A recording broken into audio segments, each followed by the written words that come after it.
Everyday go to look share করতে যাচ্ছি just by using two products, আর সেটা only sunscreen and lip tint দিয়ে। কজি সানকা টোন আপ ইউভি সানস্ক্রিন, এটাতে রয়েছে SPF 50 PA+, যেটা আপনাকে ম্যাক্সিমাম সান প্রোটেকশন দিবে। অ্যান্ড এটা কিন্তু ক্ষতিকর UVA অ্যান্ড UVB রশ্মি থেকে আমাদের স্কিনকে, আমাদের ত্বককে নিরাপদ রাখবে। অ্যান্ড এটা খুবই সুন্দর মতো স্কিনে ব্লেন্ড হয়ে যায়। অলসো খুব সুন্দর একটা ব্রাইট ফ্রেশ লুক দেয় অ্যান্ড স্কিনে খুব সুন্দর মতো গ্লাইড করে, কারণ এটা কিন্তু সিরাম লাইক ফর্মুলায় তৈরি। অ্যান্ড এটাতে কোনো হোয়াইট কাস্ট থাকে না।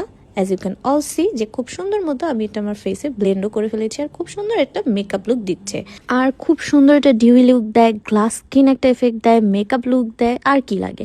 নেক্সট আমি ইউজ করছি এই লিপ টিন্টটা, যেটা দিয়ে আমি আমার চিকসে, আইজে একটা পিঙ্কিশ ব্লাশি এফেক্টের জন্য ইউজ করছি। আর এটা খুব ইজিলি লিপসে গ্লাইড হয়ে যায়, আর খুবই সুন্দর একটা ন্যাচারাল টিন্ট এফেক্ট দেয়। আর এইটা চিকসে অলসো আইসেও তোমরা খুব সুন্দর মতো ব্লেন্ড করে ইউজ করতে পারবে। Lip tint and lip balm এই দুইটার কাজই করবে এই টিন্টটা। সো মিয়াকি বিডি থেকে এই দুইটা প্রোডাক্ট তোমরা পারচেস করে নাও। আমি মিয়াকি বিডি পেজে পিকচার সাইট থেকে অ্যাটাচ করে দিচ্ছি।